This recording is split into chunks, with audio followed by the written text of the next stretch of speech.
Merhaba arkadaşlar. Özgürlerin Sesi YouTube kanalıma hoş geldiniz. Bu videomda da sizlere beden tablosunun ölçülerini vermek istiyorum arkadaşlar.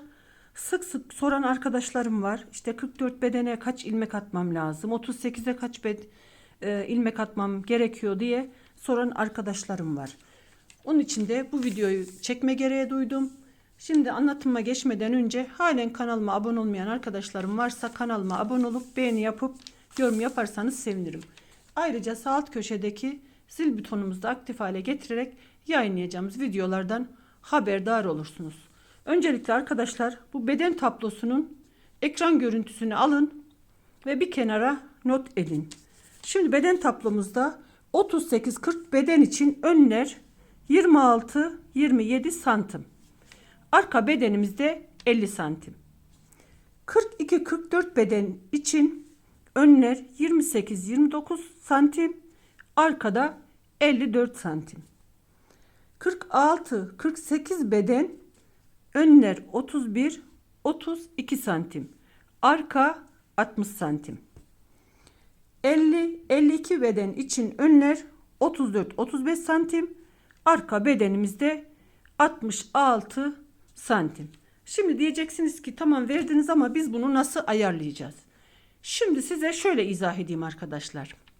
Diyelim ki 38-40 beden için bir yelek başlayacaksınız. Öncelikle arka 50 santim olması gerekiyor. Bunu kimin için örecekseniz, hangi modeli örecekseniz bir tane modeli çıkartın arkadaşlar. Modelinizi çıkartın ve modelinizi ölçün. Örnek olarak şöyle diyeyim. Şöyle bir model çıkarttık. Hatta şu renkli olduğu için şu kağıdın üzerinde göstereyim. Şuradan. Şöyle diyelim ki şura bir model. Ve modelimiz 10 santim. Şu şekilde. Bunu yelek modeli olarak baz aldım arkadaşlar. Bir modelimiz. Veya 5 santim oldu. 5 santimden kaç tane başlayalım ki modelimiz 50'yi bulsun. Yani 50 santimi arkayı bulsun arkadaşlar. Şöyle diyelim arkadaşlar. Modelimiz 5 santim geldi. 50 santimde arka bedenimiz.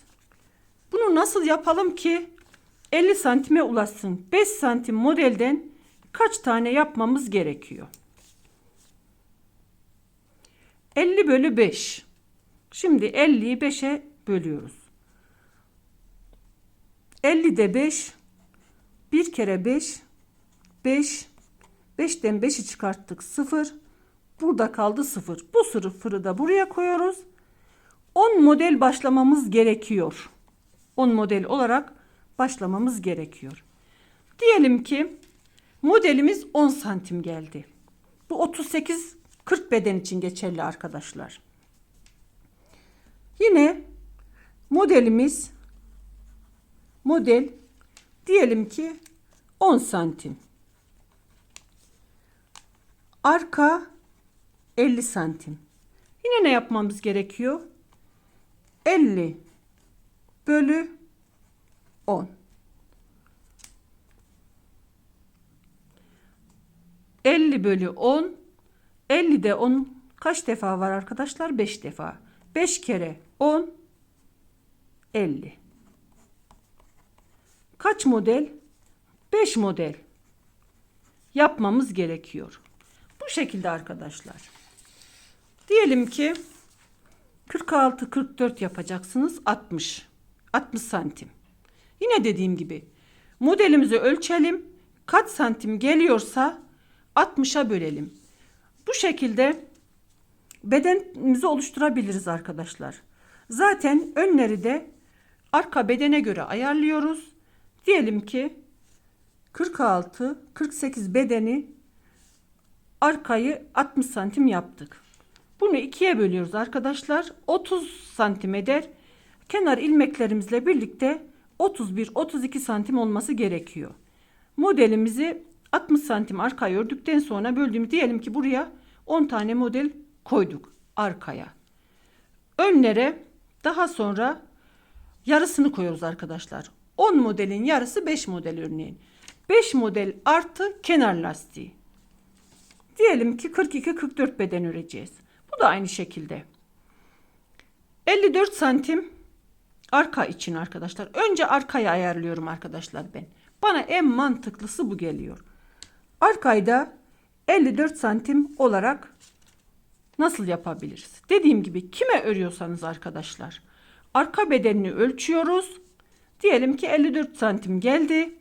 Bunu da 50 santimi de 54 santimi de hangi modeli örüyorsak öncelikle dediğim gibi modelimizi bir tane çıkartıp mezur ile ölçüyoruz.